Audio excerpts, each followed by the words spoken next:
Olá, pessoal. Mais uma aula gravada. Esta para finalizar a temática dos Estados Unidos no século XIX. As aulas anteriores sobre os Estados Unidos no século XIX, nós tínhamos visto a conquista do Oeste, a Guerra de Secessão e agora, pós-Guerra de Secessão, né, nós vamos estudar a ação imperialista norte-americana na América Central e Caribe, tá? Ou seja, os Estados Unidos já como potência, né? E depois da Primeira Guerra, os Estados Unidos eles pegarão a dianteira do capitalismo mundial e vão se tornar potência consolidada, tá ok? Mas vamos tentar entender os primeiros momentos dessa ação imperialista norte-americana, ok? Bom, então, vamos lá. Então, pessoal, após a Guerra de Secessão, após a Guerra Civil Americana, o que temos, né? A reconstrução nacional, Estados Unidos, né? O Norte consegue penetrar no Sul, muitas empresas do Norte montam suas filiais, suas unidades de produção também no Sul, há uma série de incentivos para isso, né? Os Estados Unidos tornam-se praticamente todos os estados mais protecionistas alfandegários, né? São assim até hoje, né? A questão também do negro, né? O negro, através da 13ª e 14ª emenda na Constituição, o negro já não é mais escravo, o negro é um homem livre, mas ainda sofria, né, uma série de ataques de supremacistas brancos, né? Nós já vimos isso também na aula passada. Bom, e aí os Estados Unidos vai se emergindo, né, como potência, principalmente após a Guerra de Secessão, que eles começam a revolução industrial deles, tá? Chamada Revolução das Sucatas, né? Por conta de que muita tecnologia, máquinas da Inglaterra começaram a ser compradas por norte-americanos, né? E isso alavancou a indústria interna dos Estados Unidos. Bom, e aí nós vamos ter a ação imperialista dos Estados Unidos, tá ok? Nós vamos ter ainda no século XIX dois momentos, a chamada doutrina Monroe e o Big Stick, tá? Então vamos começar pela doutrina Monroe. Em 1823, tá? Nós vamos ter uma decisão do presidente dos Estados Unidos, que era uma pessoa chamada James Monroe. O presidente norte-americano, diante a ameaça de alguns países europeus de mandarem tropas para a América para acabar com algumas declarações de independência, né? Por exemplo, o México, em 1810, já tinha declarado sua independência frente à Espanha. A Argentina, 1810, o Paraguai, 1811, a Colômbia, 1814, o Brasil mesmo, 1822. Então, a Santa Aliança, né, que era uma coesão de nações, uma força supranacional, eles estavam pensando em mandar essas tropas aqui para, de certa forma, rechaçar o nosso processo de independência latino-americana. Foi aí que os Estados Unidos resolveram sair em defesa das novas nações latino-americanas independentes, né? Então, vai ser mandada uma mensagem aos países da Santa Aliança, né? Os Estados Unidos define uma posição de proteger a América Latina frente a essas tropas europeias, né? Então, é mandada essa mensagem, e ficou assim conhecido como a doutrina Monroe. E no final dessa mensagem, nós temos assim uma declaração do governo norte-americano aos países europeus dizendo o seguinte: já que nós, americanos, não nos intrometemos em assuntos internos da vossa Europa, nós não aceitamos vocês, europeus, né, influenciarem, né, e se intrometerem em assuntos internos da nossa América. E aí vem a frase final, porque a América é para os americanos. Na verdade, o que os historiadores percebem, pessoal, que a partir desse momento, a partir da doutrina Monroe, os Estados Unidos já estavam direcionando, né, seu arco de interesse, né, em dominar futuros mercados consumidores latino-americanos. Tá? E você vê isso mais ou menos nessa charge, né? Nessa foto aqui, onde o tio Sam está com as pernas abertas, assim, fazendo uma grande passada, né? E numa das pernas você tem uma extremidade da América, a outra perna, a outra extremidade da América, né? Como querendo dizer, a América é nossa, né? América para os norte-americanos, ok? Então, seria assim a primeira demonstração, né, de pretensões norte-americanas por futuros mercados latino-americanos, né? Então, América para os americanos, tá? E aí você tem, né, o Big Stick. Já no final do século XIX, o governo norte-americano vai tomar também um novo posicionamento, a chamada política do grande porrete, né? A política do Big Stick. Acontece que durante o século XIX, capitais norte-americanos foram investidos em algumas repúblicas do Caribe e da América Central. Vou dar um exemplo, Cuba mesmo, né? Muitos capitalistas americanos montaram fazendas em Cuba para trabalhar as centrais açucareiras. Cuba sempre foi muito boa para produzir açúcar. Tá? Tem a indústria do tabaco, mas as centrais açucareiras tinham muito investimento norte-americano. E assim em outras ilhas do Caribe, assim também na região da Nicarágua, na região do Panamá, né? No Panamá, no caso, Colômbia, né? No México.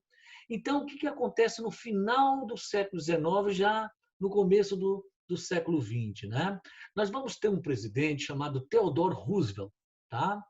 O Theodore Roosevelt ele se preocupava muito com certas instabilidades políticas em alguns países da América Central e Caribe. Né? Na verdade, os Estados Unidos sempre preocuparam em ter governos nesses países da América Central e Caribe, sempre governos alinhados a Washington. Né? E aí, o que acontece? O Big Stick seria mais ou menos isso. Né? Na medida em que os interesses norte-americanos num certo país, né, esteja protegidos, tranquilos, tudo bem. Mas se tiver algum governo, né, da Central América, Caribe, e mais tarde também latino-americano, sul-americano, você vai ter o quê? Os negócios americanos sob ameaça. E aí é que nós vamos ter o Big Stick. Em muitos momentos, como eu vou mostrar aqui para vocês, em muitos momentos, a partir de Theodore Roosevelt, os governos americanos vão fazer intervenções militares, né, nesses países. Tá? Bom, então, Big Stick é isso, a intervenção militar, a política do grande porrete, né, pela coação. E aí nós vamos ver alguns casos, alguns estudos de casos. Né? Não dá para falar de todas as intervenções que governos americanos fizeram até os anos 30, 40, né, da década de 20, mas a gente vai ressaltar aqueles de maior relevo. Né? Inclusive, quando em vestibular cai essa matéria, cai mais sobre essas intervenções aqui que os Estados Unidos promoveram. Bom, nós vamos trabalhar 3 casos. O caso cubano, tá? O caso panamenho e o caso da Nicarágua. Tá ok? Então, vamos lá. Explicando a intervenção dos Estados Unidos em Cuba, né? O Big Stick em relação a Cuba. Bom, seguinte, pessoal. Cuba, a maior ilha do Caribe, né? Cuba era uma colônia da Espanha. Inclusive, era a última colônia que a Espanha ainda tinha nas Américas. Por volta de 1898, começa dentro de Cuba um movimento nacionalista, né, pró-independência. Os cubanos começam a pegar em armas, tá, sob a liderança de José Martí, e eles começam a pegar em armas para lutar contra a dominação espanhola. O que acontece? Cuba, já nesse tempo, tinha fortes investimentos norte-americanos.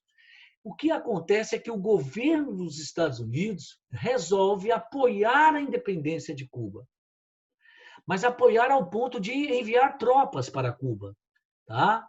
E aí o que acontece, pessoal? Com a ajuda norte-americana e a luta interna dos cubanos, eles conseguem declarar a independência e consolidar a independência. Bom, aí 2 anos depois, né, em 1901, o que acontece? Eles fazem a primeira Constituição. Cuba, através do seu presidente Raul Estrada, eles promulgam a primeira Constituição. Bom, e no ano seguinte, em 1902, o presidente cubano manda uma mensagem ao governo dos Estados Unidos, né? Agradecendo a ajuda norte-americana, mas meio que exigindo, né, a retirada das tropas americanas. Em outras palavras, olha, tudo bem, vocês nos ajudaram a fazer a independência, né, rompendo aí os laços coloniais que nós tínhamos com a metrópole, com a Espanha, mas está na hora já de vocês desocupar o território cubano. É aí que o corpo diplomático norte-americano começou a fazer exigências. Tá? Dentre tantas, 2 se destacaram. Bom, primeiro, né, a exigência de ter os Estados Unidos, no território cubano, um pequeno território em Cuba, para os Estados Unidos montarem ali uma base militar. Então, é instituído a base de Guantánamo, né? Ao sul da ilha dos Estados Unidos. Deixa eu ver se eu mostro aqui. Ó. Você tem aqui o mapa da ilha, né? Na parte bem sul aqui, a base militar de Guantánamo, que inclusive pertence aos Estados Unidos até o dia de hoje. Apesar de que hoje é mais um presídio norte-americano, ok? Bom, mas voltando. Dentre as exigências, como eu falei, 2 se destacaram, né? A formação de uma base militar em Guantánamo e a outra exigência, que deveria inserir no texto constitucional de Cuba, através de uma emenda, um dispositivo que daria direito aos Estados Unidos, toda vez que visse os seus interesses ameaçados dentro de Cuba, que os Estados Unidos teriam o direito de intervir na ilha, de intervir em Cuba. Né? Um absurdo isso. Né? E os cubanos meio que tiveram que aceitar. Então, ocorreu a chamada Emenda Platt, né? Um dispositivo que autorizava a intervenção dos Estados Unidos a qualquer tempo e hora, desde que estivessem os interesses americanos ameaçados em Cuba. Né? Bom, e aí ficou para a história, né, essa violação da soberania cubana. Quer dizer, a que ponto se chega um país fazer uma Constituição, mas ter um dispositivo dentro dessa Constituição que agride a sua soberania. Né? Bom, e a gente vai ver intervenções norte-americanas em Cuba durante as primeiras décadas do século XX. Bom, o outro caso, pessoal, é o caso do Panamá. Né? O que acontece? Não existia o país Panamá, não existia. Na verdade, esse território que eu estou aqui mostrando com vocês, passando o mouse aqui, esse território era uma extensão da Colômbia. Era uma província colombiana chamada Panamenha. Tá? Então, era território da Colômbia, o território que hoje a gente chama de país chamado Panamá. O que acontece, pessoal? Naquela época, no final do século XIX, nos primeiros anos do século XX, a engenharia mundial estava construindo os chamados canais transoceânicos, né? Que o mais famoso vai ser o canal de Suez, que encurtava a distância, né, da navegação da Europa até a bacia asiática. Né? Canal de Suez ali, aquela região do Egito ali, né, pegando as águas do Mediterrâneo. Aí você passa o canal de Suez, pega as águas do Mar Vermelho até ir para a bacia do Pacífico. Bom, e aí o que acontece? A engenharia norte-americana percebeu que tinha um território nas Américas que daria para construir um canal transoceânico. Tá?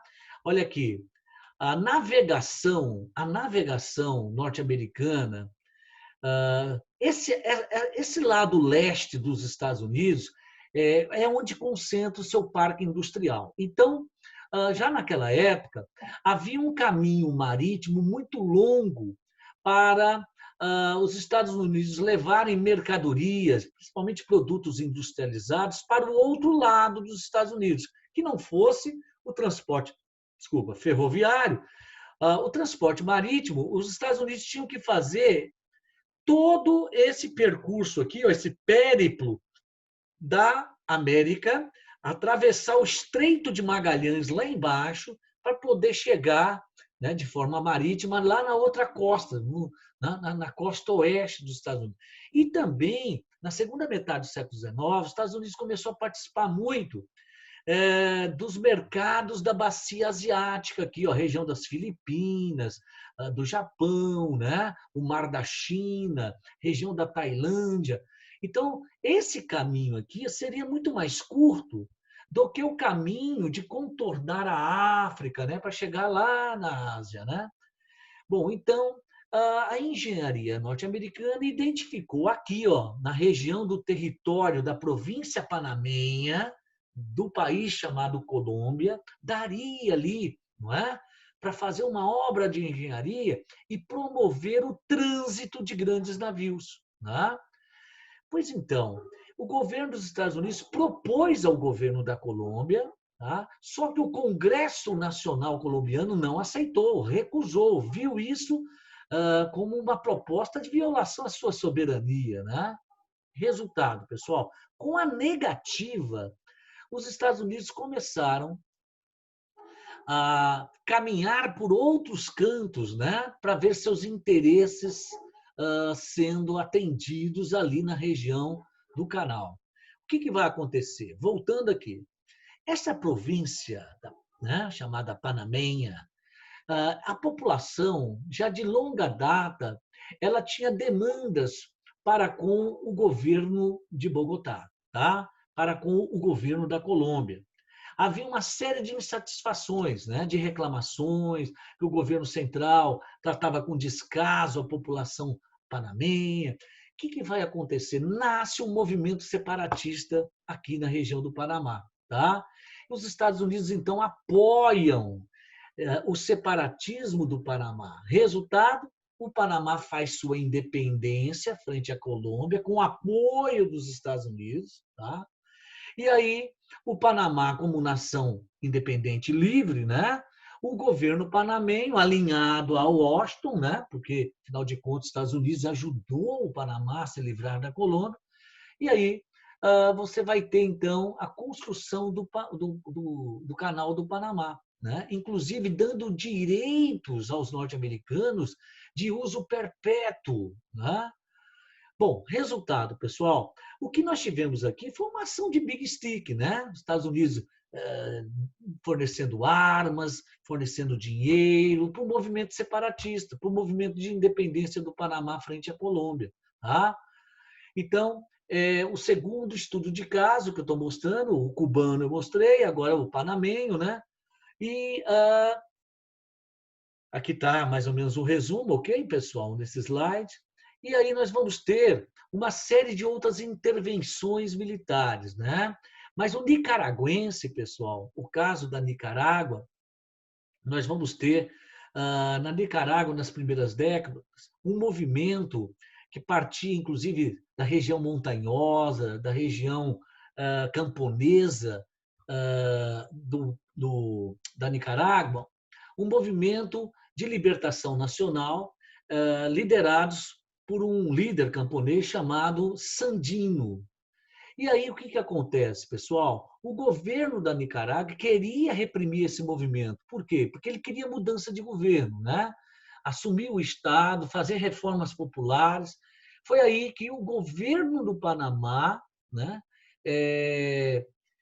promoveu uma política diplomática de aproximação dos Estados Unidos. Resultado, resumindo, Estados Unidos faz uma interferência no Panamá, esmaga o movimento sandinista e termina colocando uma família no poder Panamá não, desculpa, né, da Nicarágua, pessoal, coloca uma família que vai meio que gerar uma dinastia, a família Somoza, tá?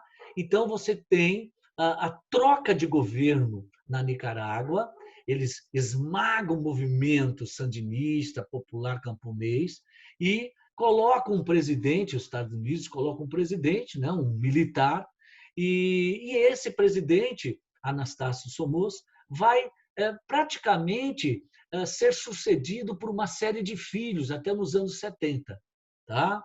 Na década de 70.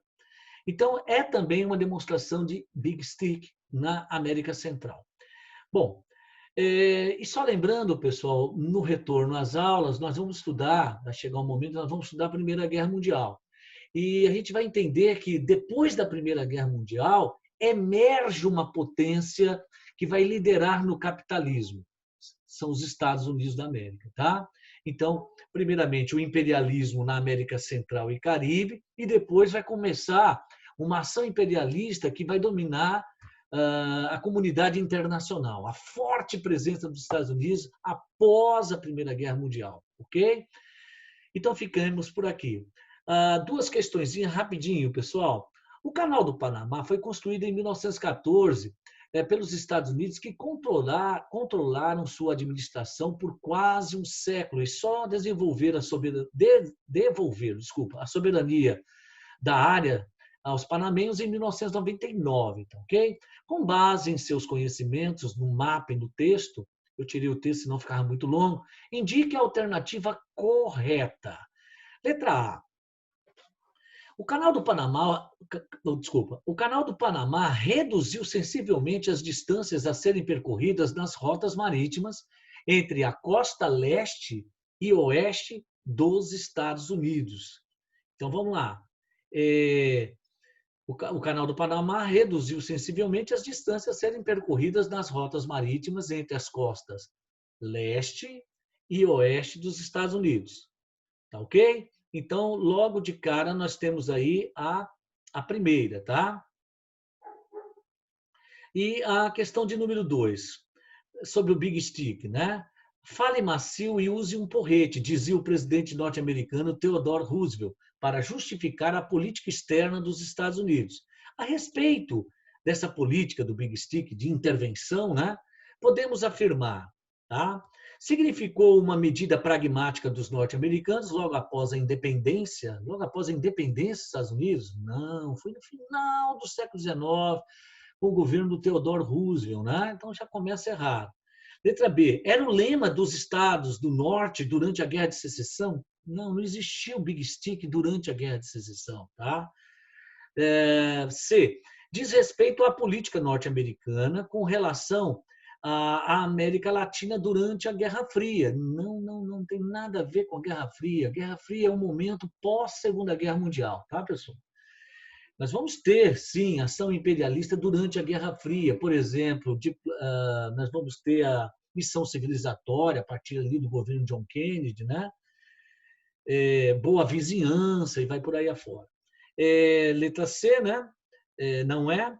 E vai ficar a letra D. Foi uma continuidade do expansionismo interno, marcado pela marcha para o oeste e pela Guerra de Secessão, que implicou nas seguidas intervenções militares norte-americanas que transformaram o Caribe em sua área de influência. Tranquilo, pessoal? Pessoal, boas férias a todos, tá? E aguardo vocês com muita saúde, né? Para o retorno lá em agosto, ok? Valeu, gente. Muito obrigado.